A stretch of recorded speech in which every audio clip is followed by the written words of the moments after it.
Escuela Bíblica a la luz de la palabra, escudriñando las Escrituras.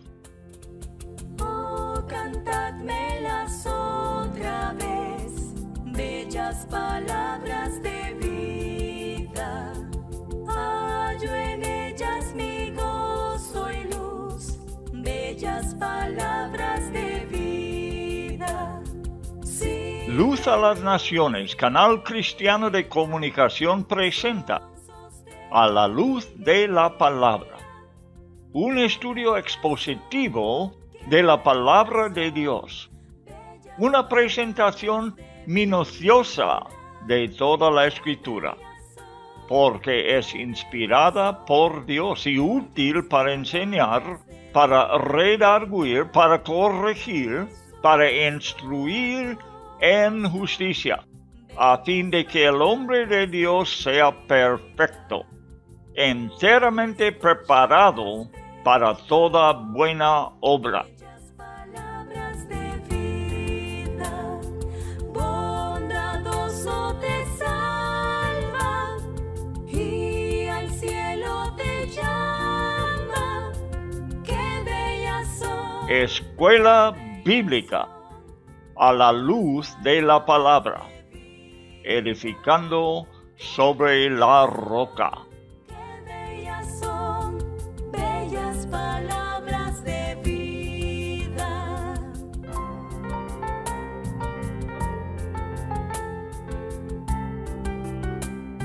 El Pentateuco, la ley de Dios.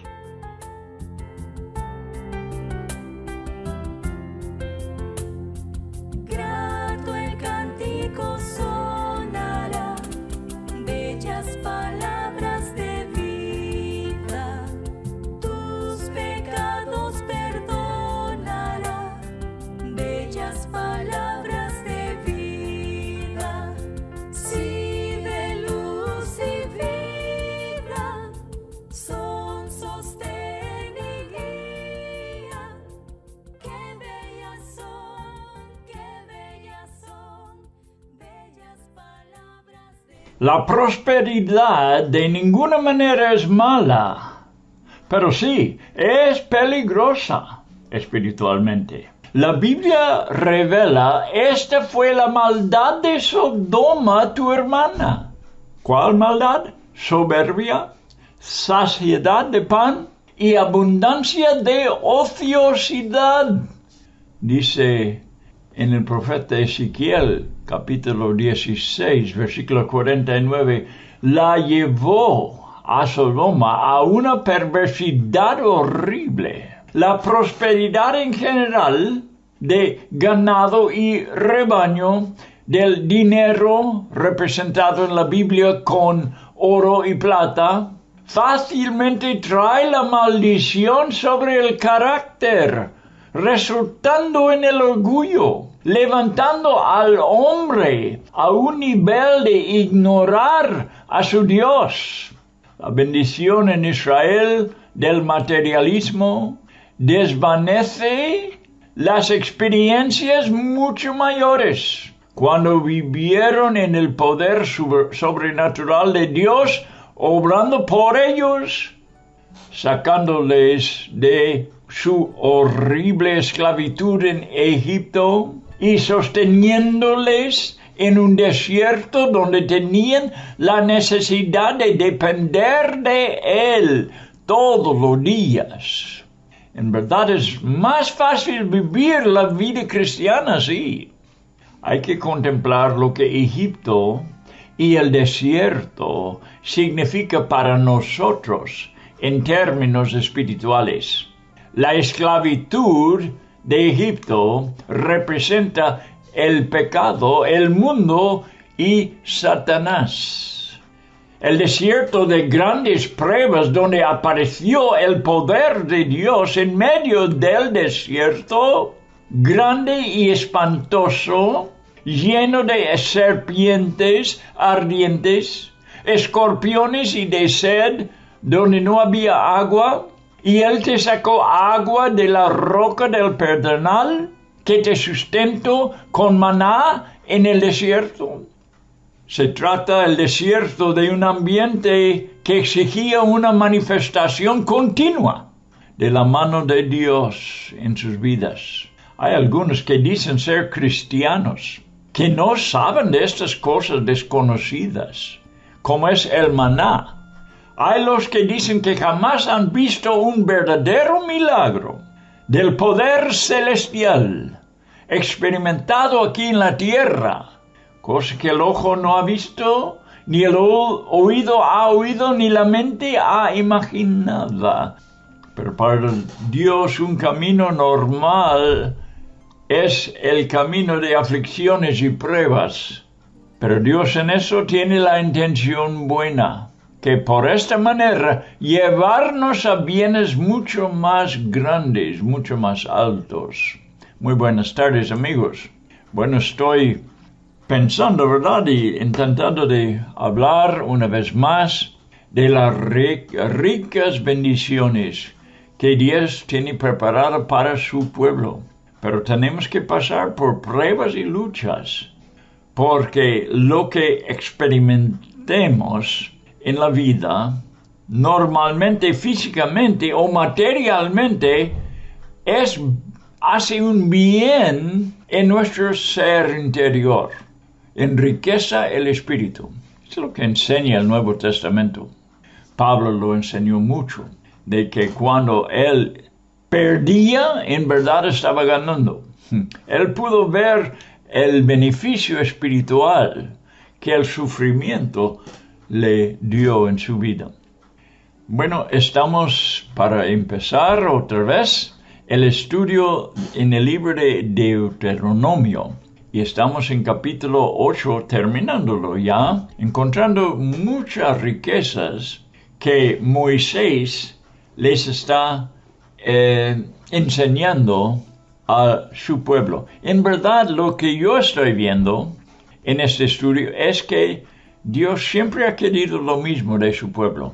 Quería una devoción de corazón, no en ritos externos, superficiales, sino Dios quería algo en su pueblo que salía desde la profundidad de su ser, desde el corazón.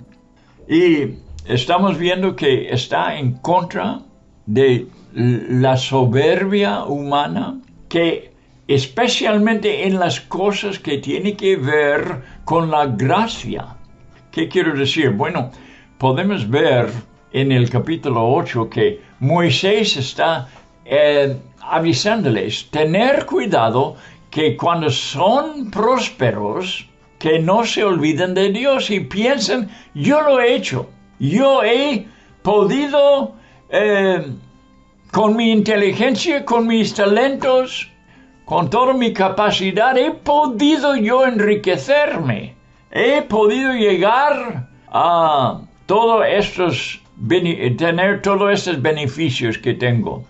Y Pablo está avisándole, no, por favor. Has salido de Egipto por la gracia de Dios, has sido conducido en el desierto por la gracia de Dios y hoy mismo sigues adelante por el poder de Dios. Todo es una obra de gracia, favor inmerecida. Fue Dios que le sacó de Egipto. Fue Dios que lo sostuvo en el desierto. Es la presencia de Dios. Y este es el cristianismo. El cristianismo es una obra de gracia. Inmerecido. Que nosotros no lo logramos por nuestros poderes, esfuerzos, talentos. Una obra de Dios. Alguien ha dicho que la religión nos enseña lo que tenemos que hacer para Dios. El cristianismo, el evangelio, enseña lo que Dios ha hecho por nosotros, en lo cual nosotros no podemos gloriarnos por nuestras capacidades. Bueno, la Biblia es la misma historia desde Génesis hasta Apocalipsis, por eso puedo abrir aquí en Deuteronomio y hallar muchas lecciones para nosotros en el Nuevo Testamento. ¿Por qué? Porque Dios es el mismo. y quiere lo mismo de su pueblo, como ya he dicho. Y la Biblia nos habla de un evangelio desde el libro de Génesis, como Dios provee para nosotros. Una sola historia. La meta de toda la historia nos apunta hacia la cruz, donde Cristo ganó la salvación por nosotros. Todo lo que la Biblia nos enseña nos dirige hasta el Evangelio, las buenas nuevas del amor de Dios. El gran versículo que todos quizás sabemos de memoria, debemos saberlo, es porque de tal manera amó Dios al mundo que Él dio su Hijo unigénito, para que todo aquel que cree en Él no se pierda, mas tenga vida eterna. ¿Ves? Nos toca a nosotros creer. Le tocó a Dios enviar su Hijo, para que por medio de sus méritos nosotros seamos salvados y depositemos la confianza completamente en Él. Y en este estudio, como siempre, tenemos que desarrollar un concepto de Dios bíblicamente, por lo que la Biblia nos enseña en cuanto a Dios, de lo que vemos al leer estas historias o estos mensajes en la Biblia. ¿Qué vemos? Vemos el carácter de Dios, cómo es Dios, no según nuestra imaginación, no según alguna revelación, no según lo que quisiéramos, sino vemos a Él y su carácter y su personalidad obrando por medio de las Escrituras. Y esta es una enseñanza segura, la enseñanza que nos dé las Escrituras.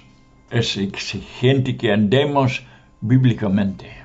Tenemos que reconocer los caminos de Dios, que son totalmente al opuesto, al contrario de los caminos que aprendemos en el mundo y de los expertos en este mundo. Un estudio bíblico no debe ser, estoy hablando principalmente, algo hay para nuestro intelecto. Tenemos que usar nuestro cerebro, pero no es principalmente para el cerebro.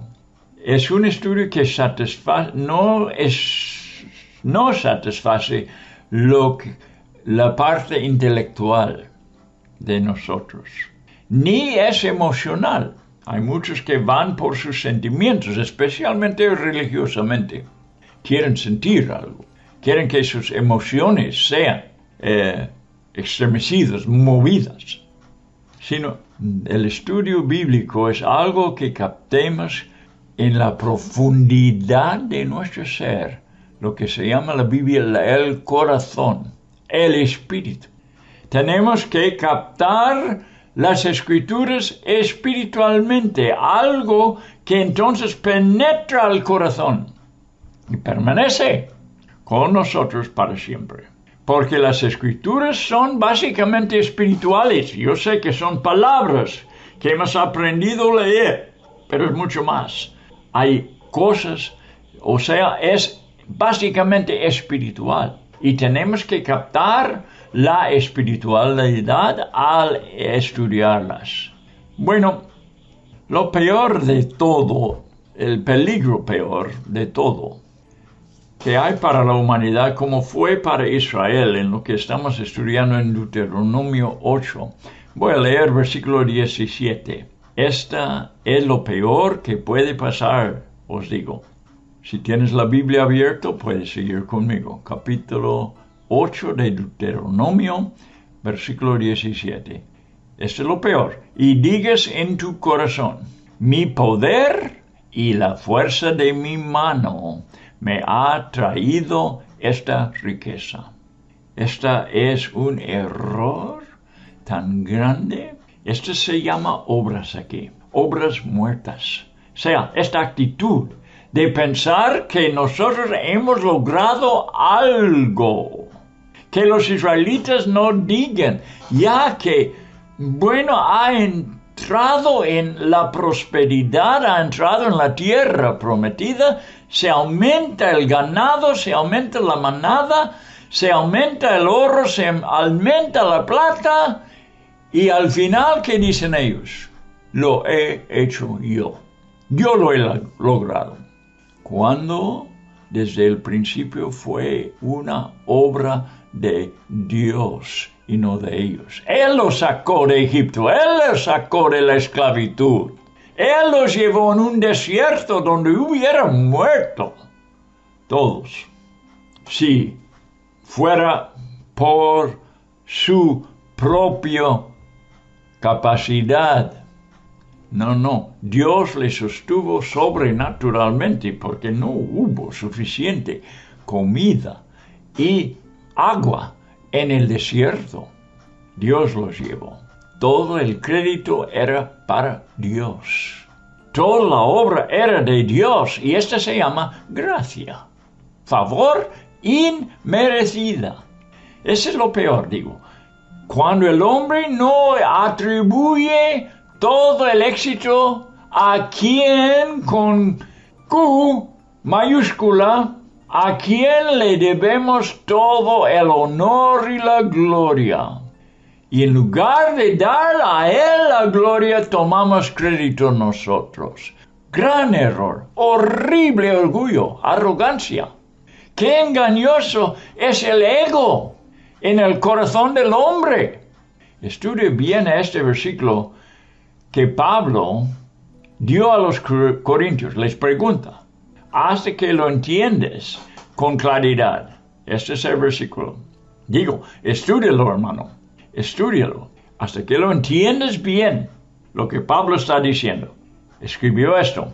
1 de Corintios 4:7. Si lo quieres apuntar para estudiarlo, como digo, para que veas claramente lo que este versículo está diciendo. Es importante. Dice, pregunta, Pablo, ¿qué tienes? Hablando a la iglesia de Corinto. ¿Qué tienes que no hayas recibido? Y si lo recibiste, ¿por qué glorías como si no lo hubieras recibido? ¿Lo captas?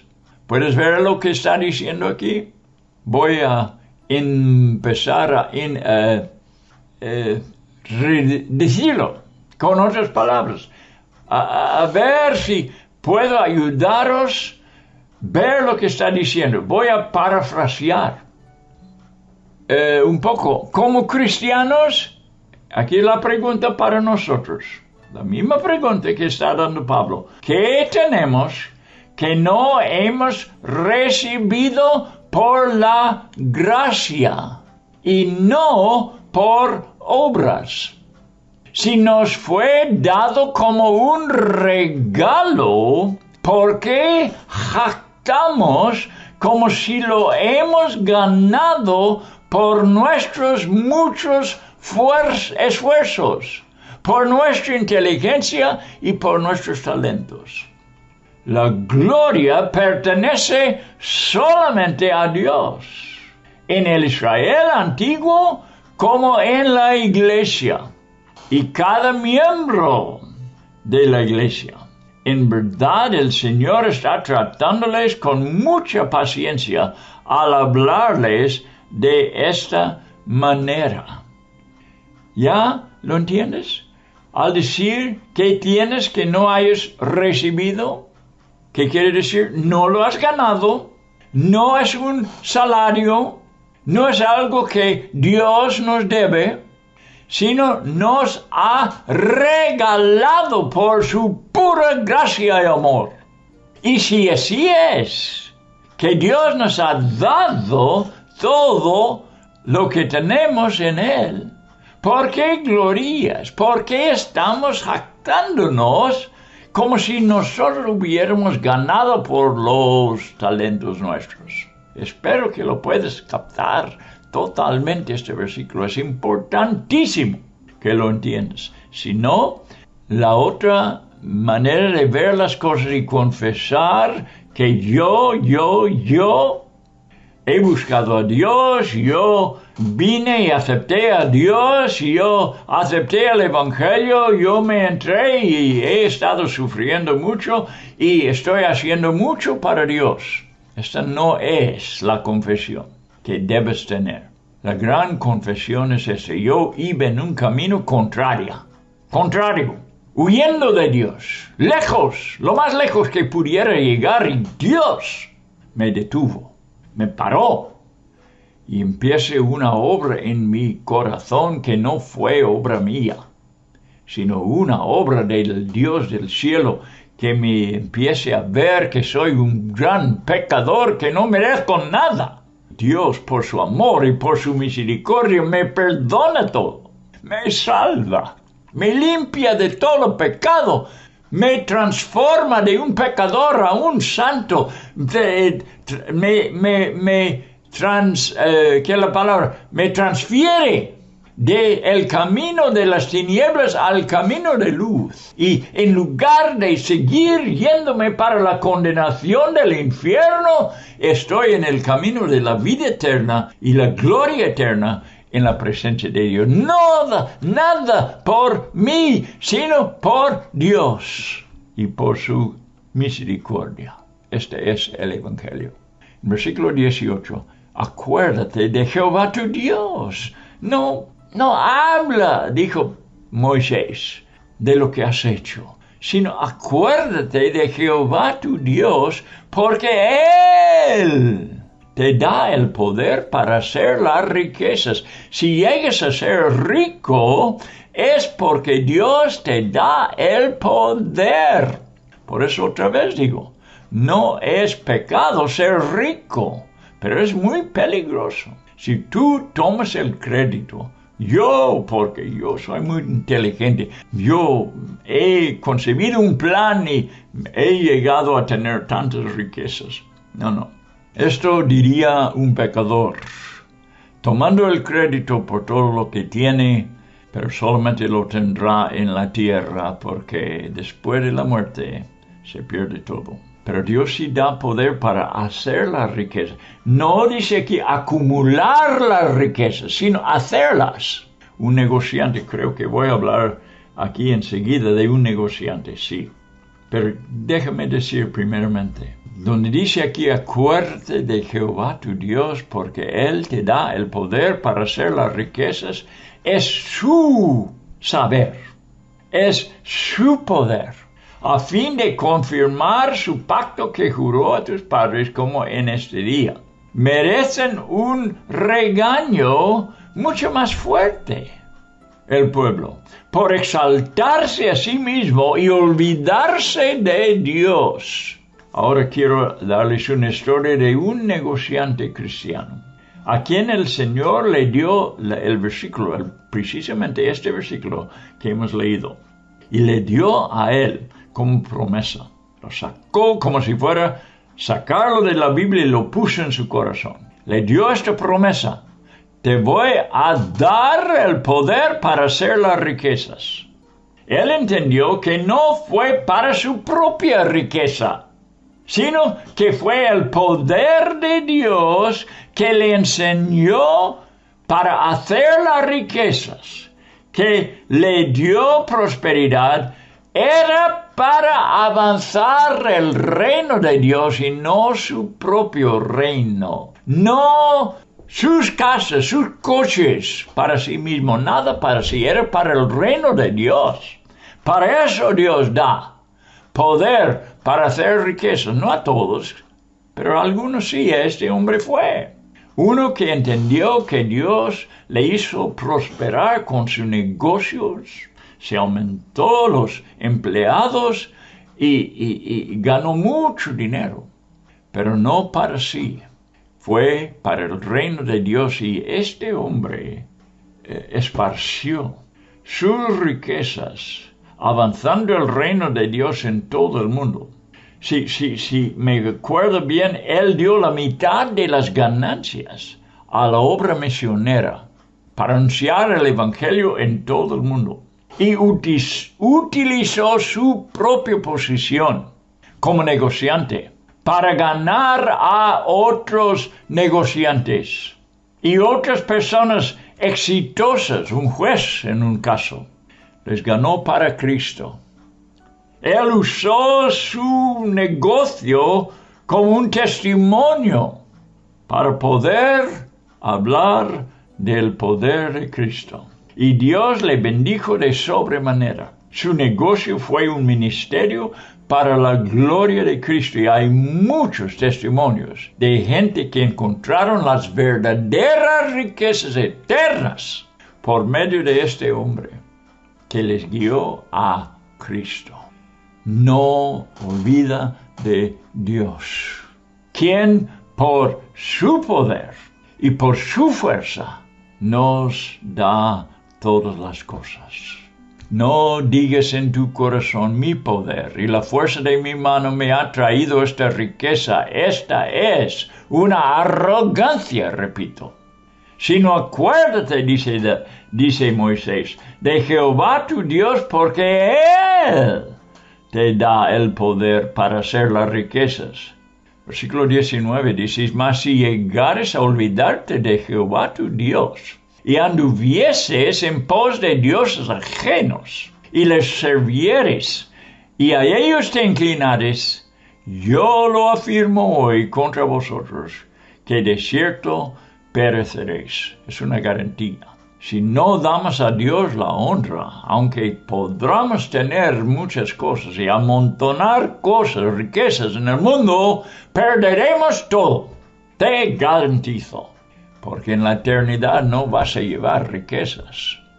O te vas al cielo, si has puesto tu confianza en Dios, o si no, te vas a un sufrimiento eterno, donde no hay nada de prosperidad, en el infierno. Es el ibris. Esta es una palabra importante. Yo lo descubrí, no sabía este nombre, ni en inglés ni en español. Palabra, ibris. Ibris, ¿qué quiere decir? ¿Lo conoces? Bueno, yo lo aprendí, no hace muchos años, varios, pero aprendí este nombre y doy gracias a Dios que me lo trajo a mi atención, porque es una palabra muy importante para nosotros. El ibris, ¿qué es? La definición es esto. El ibris es el orgullo desmedido. El orgullo desmedido. Una arrogancia irracional. Una locura. ¿Contra qué? Contra poderes mucho más dignos que nosotros. Es el ibris. Orgullo desmedido, arrogancia irracional contra poderes mucho más dignos. Este es el significado de la palabra ibris. Y se manifiesta en la manera más ostentosa que lleva a una pobre criatura a olvidarse de su creador. ¿Cuánta gente hoy en día tienen ibris? Han olvidado de su creador. ¿Cómo puede ser que tú olvides de quien te dio existencia? Negando que hay un Dios. Diciendo que hemos evolucionado naturalmente. Una blasfemia contra Dios. Si lo crees, estás creando una maldición para tu propia vida. El ibris se va manifestando, llevando a un pobre criatura a olvidarse de su creador. Tan horrible que es esta arrogancia. Toma un paso más y empiece a crear dioses ajenos. Las obras de su propia mano. Esos son ídolos. Dios creó al hombre. Los hombres crean dioses falsos, impotentes, dándole su devoción. El hombre adorando a sí mismo y lo que Él ha hecho, en lugar de adorar y reverenciar al único Creador. Tan horrible es esta arrogancia. Espero que me esté captando. Tan importante que es en este mundo de sus 7, 8, 9 billones, yo no sé cuánta gente, he perdido la cuenta. Pero todos van, muchísimos, van en la dirección eso, olvidar su Creador, crear una ciencia que dice que el hombre ha evolucionado. Y es la gran mayoría de las personas que lo creen. Es una maldición. Es una locura. No es inteligencia, es locura. La inteligencia de este mundo es locura para Dios. Merece totalmente perecerse para siempre los que dan su devoción y sus esfuerzos y sus sacrificios a dioses ajenos, ídolos falsos. Merece totalmente perecerse para siempre. Y el Señor lo afirma con la palabra de cierto. Versículo 19, véalo. Que de cierto pereceréis. Sin duda, no hay duda. Esto será el fin. La historia demuestra que esto ha pasado con todos los grandes imperios. Versículo 20, vamos a leerlo primero. Como las naciones que Jehová destruirá delante de vosotros. Así pereceréis, por cuanto no habréis atendido a la voz de Jehová vuestro Dios. Ignorar a Dios, ignorar a su palabra, es horroroso. La historia demuestra, repito, que esto ha pasado con todos los grandes imperios, como las naciones pequeñas también. ¿Dónde está el imperio egipcio? Fue grande en su día. La Biblia habla de eso y la historia universal nos habla de la civilización de los egipcios. Fue la primera civilización bien conocido por lo que escribió. Una potencia mundial. ¿Es una potencia mundial hoy? No, sigue existiendo, es cierto, pero no es una potencia. ¿Dónde está el imperio babilonio? Fue tremendo en su día. Dominaba el mundo. ¿Dónde está? Babilonia ni existe. Es en ruinas. Persia. ¿Dónde está el imperio Persia? Se ha desaparecido. ¿Dónde está el imperio romano? ¿Existe como imperio Roma? Para nada. ¿Cuántos más hay de que no mencionamos ni oímos de ellos hoy? Así fue en Canaán, antes que entraron los israelitas. En Canaán, por las mismas razones que Dios proclama aquí por la boca de su siervo Moisés. Tenemos que reconocer una locura en la humanidad, como en el hijo pródigo. ¿Te acuerdas la historia? Pidió su herencia antes que muera su padre y lo va y malgasta todo. Una locura.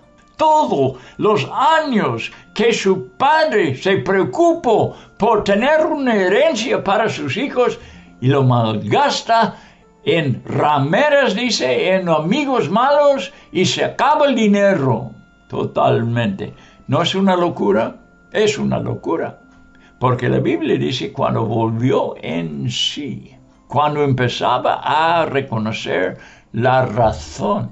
Decía, ¿cuántos siervos en la casa de mi padre tienen de comer, tienen comodidad y yo aquí sufriendo?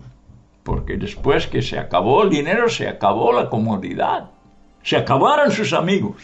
¿Quién quiere a una persona que ha malgastado todo y está allí él criando cerdos y queriendo comer lo que los cerdos comían porque tenía hambre constante? Bueno, esta fue la historia del hijo pródigo y podemos reconocer que es una historia verídica. Bueno, tenemos que reconocer esa locura, que se olvida de su padre, el hijo pródigo, y su casa, malgastando años de trabajo que costó al padre conseguir su herencia. Se volvió en sí y vuelve humildemente a su padre. Y gracias a Dios fue aceptado en la casa. Y su padre le dio otra oportunidad. Pues que nosotros nos aseguremos de tal estado de engaño horroroso del ego. Quiero todo y lo quiero ahora. Vamos a capítulo 9. Seguimos leyendo ese gran mensaje de Moisés que él habló dentro de 40 días antes de su muerte. Qué tremendo es este capítulo. Qué tremendo es ese hombre Moisés que tenía amistad con el Todopoderoso y el Omnisciente que le dio a Moisés la inteligencia para poder escribir lo que tenemos delante de nosotros ahora. Dice Moisés: oye Israel, tú vas hoy a pasar el Jordán. Tenía que cruzar el Jordán para entrar en la tierra prometida, Canaán. Moisés no entró, pero está hablando a los que van a entrar. Para entrar a desposeer a naciones, escucha, más numerosas y más poderosas que tú. Ciudades grandes y amuralladas hasta el cielo, bien protegidos, con muros altos. Y no puede imaginar de qué modo Moisés comunica con esa gran multitud de millones de personas de Israel, sin micrófono, ¿verdad? Sin bocinas, sin altavoces. Pero, aunque no entiendo cómo, lo hizo. Solo sé que lo hace y en el primer versículo pone dos grandes asuntos delante de la congregación. Uno, que él está hablando del tiempo presente. Tú vas hoy a pasar el Jordán. Esto no es literal, no es un hoy literal, sino está diciendo que este es el tiempo presente. Habéis llegado a la realidad del gran evento de entrar en la tierra prometida. Lo que hemos estado esperando ya va aconteciendo. Después de vagar en el desierto por décadas. No es el cambio que sea tan dramático, sino el cumplimiento de lo que Dios ha prometido por generaciones. Empezando con Abraham, ahora esta gente lo va a experimentar realmente. ¿Cómo es esto, verdad? Llegar a ser la persona que va a disfrutar de las promesas de Dios. Esto es lo que ellos están sintiendo y es cierto. Y la segunda cosa que enseña aquí Moisés es el gran desafío de luchar contra fuerzas más grandes y poderosos, desposeerlas. Y es otra realidad de mucha significancia. Ha llegado el tiempo de ver a su Dios manifestar su poderosa mano en conquistar 7 naciones, como dice aquí, más numerosos y más poderosos. En otras palabras, el segundo privilegio que tienen ellos es disfrutar por poder observar la mano milagrosa, todopoderosa de Dios frente a sus ojos. Una cosa imposible para ellos. Dios lo va a llevar a cabo y ellos serán los testigos. Bien, Israel ha esperado cerca de 500 años para ver estas cosas. Después que 70 hijos de Israel, eran 70 solamente hijos de Israel, que habían abandonado a Canaán, 500 años atrás, digo, casi, y se mudaron a Egipto y están en Egipto 430 años. Ahora, en este momento que Moisés está hablando aquí en Deuteronomio, ellos van a ver por fin el cumplimiento de la promesa que Dios había dado a los patriarcas, Abraham, Isaac, Jacob. 70 hijos de Israel fueron a Egipto, salieron millones. Millones ya. Y ahora ellos, estos millones que han salido de los 70, están ahí enfrente de la tierra de Canaán para vivir esta gran conquista. Otra vez, de naciones más grandes y más numerosos. Posiblemente, escucha, muchos estaban satisfechos con la rutina. La vida de rutina, la vida cotidiana, día a día. Y quizá no les interesaba mucho lo que estaba aconteciendo, la gran cosa que iban a experimentar, pero tenían que estar otros muy emocionados por lo que están experimentando. Unos aburridos, otros expectativos. Podemos ver unas actitudes paralelas en nuestros días, creo. Hay cristianos que están tan involucrados en la vida cotidiana que poco les importa lo que tenemos presente en el día de hoy, que son las grandes señales de la segunda venida de Cristo, sobre todo el cumplimiento de la promesa de Dios a Israel también. Prometió por Ezequiel hacia 2500 y aún más años que volverían los judíos de todas las naciones de la tierra para tomar de nuevo su patria original. Lo han hecho y han formado un gobierno soberano allí. Yo estoy emocionado por eso. Hay algunos que no les interesa, están tan involucrados en su cosa, que no les interese el cumplimiento de la promesa de Dios. Israel está en su patria vieja por primera vez en 2500 años. Digo, como una nación soberana, autogobernado. 1948 pasó esta cosa. En nuestros días, en mi día, cuando menos, porque yo era un niño, pero esto pasó en mi día. Es la señal más importante que el arrebatamiento está pronto en llegar. Debemos estar muy involucrados con esta realidad, anunciándolo a todo el mundo. Cristo viene pronto. No hay cristianos que no tienen tiempo para eso. Están tan involucrados con este mundo que ponen en segundo lugar de prioridad las cosas más grandes que jamás ha sucedido en el mundo, en la historia. Debemos estar muy involucrados. Bien, en versículo 2, un pueblo grande y alto, estoy leyendo, un pueblo grande y alto, hijos de los anaceos, de los cuales tienes tu conocimiento. Dice, los israelitas saben de esta gente. Y has oído decir, ¿quién se sostendrá delante de los hijos de Aná?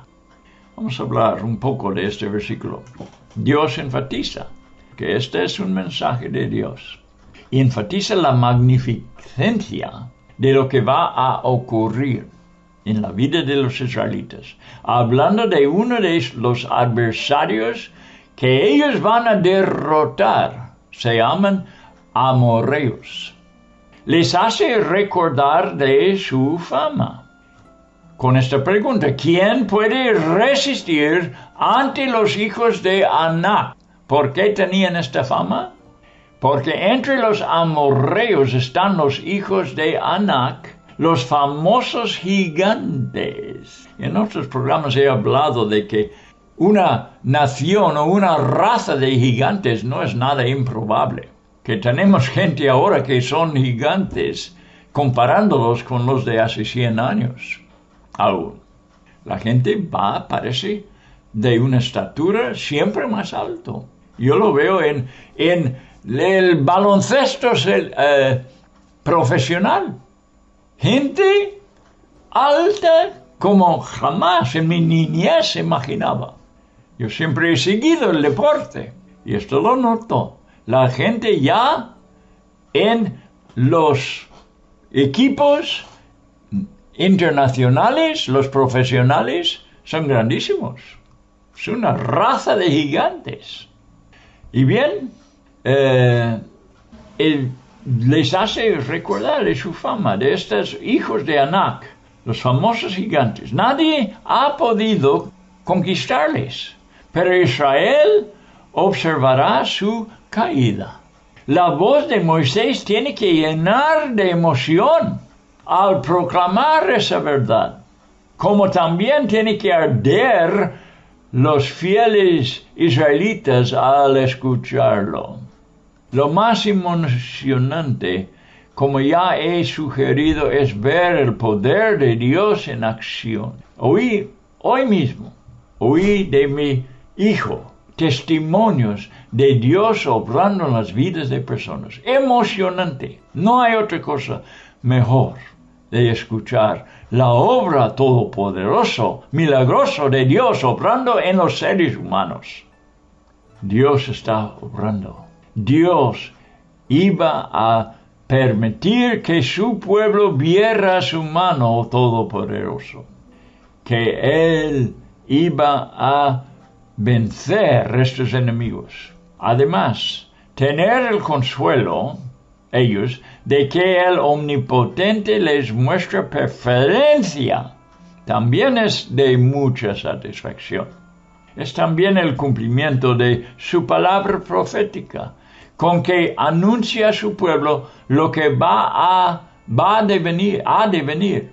Para nosotros, la Iglesia, debemos tener la expectación del mismo poder de Dios en un avivamiento en nuestros días y ver cómo las profecías de los últimos eventos, uno por uno, van realizándose.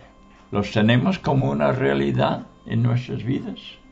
Bueno, versículo 3 y con eso termino. Entiende pues hoy, dice la palabra, que es Jehová el Dios, el que pasa delante de ti como fuego consumidor, que los destruirá y humillará delante de ti, los enemigos.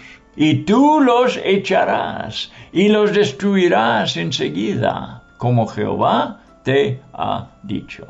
Dios cumple su palabra y lo está cumpliendo hasta la fecha.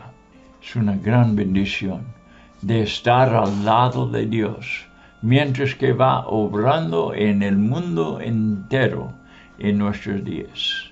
Quiero animaros, hermanos, hermanas, confiar en Dios como nunca, porque estamos viendo tremendas cosas en nuestros días. Que Dios os bendiga grandemente, que seáis animados, y más que animados, que os metéis, ¿verdad?, en lo que Dios está haciendo y que formáis una parte en esta obra. Os animo a eso, experimentar la realidad de Dios en el siglo XXI. Hasta la próxima vez.